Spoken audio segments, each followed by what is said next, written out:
Hello বন্ধুরা, তোমরা দেখতে পাচ্ছ আমি যাচ্ছি আমাদের জমিতে শাক তুলতে, বেগুন তুলতে।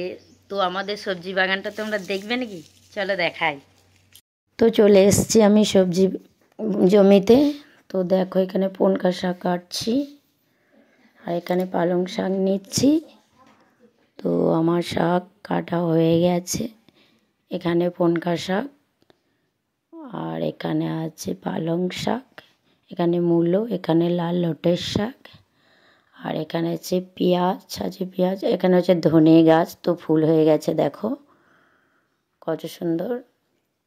আর এদিকে আছে বাঁধাকপি। তো দেখো কি সুন্দর ঘট ঘট পাড়া হয়েছে, গাছগুলো খুব ভালো লাগে। আর এখানে আছে বেগুন গাছ। তো এখানে সব কিছুই দেখালাম। এখনও উঠোনের জমিতে আমার অনেক সবজি আছে, সেগুলোও তোমাদের সাথে শেয়ার করব। চলো তোমাদেরকে সব রকম দেখাই আজকে।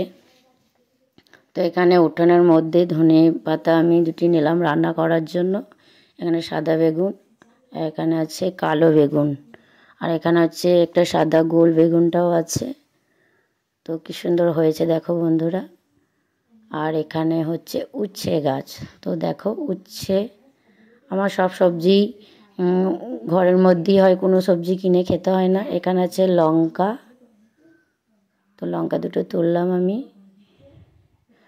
আর এখানে আছে গন্ধরাজ লেবু, কত সুন্দর দেখো বন্ধুরা, আমার ঘরের মধ্যেই সব পাওয়া যায়। এখানে আছে ফুলকপি, উঠোনের মধ্যে কি সুন্দর হয়েছে দেখো। তো অনিশোনা খেলা করছে ওখানে। আর এই যে আমার ফুল বাগানটা দেখো এত সুন্দর লাগছে। তোমরা পারি বলো বন্ধুরা? তো আমায় ভালোবাসে থাকলে তো অবশ্যই আমায় একটু সাপোর্ট করবে, লাইক কমেন্ট শেয়ার সব তোমরা করবে। বাই।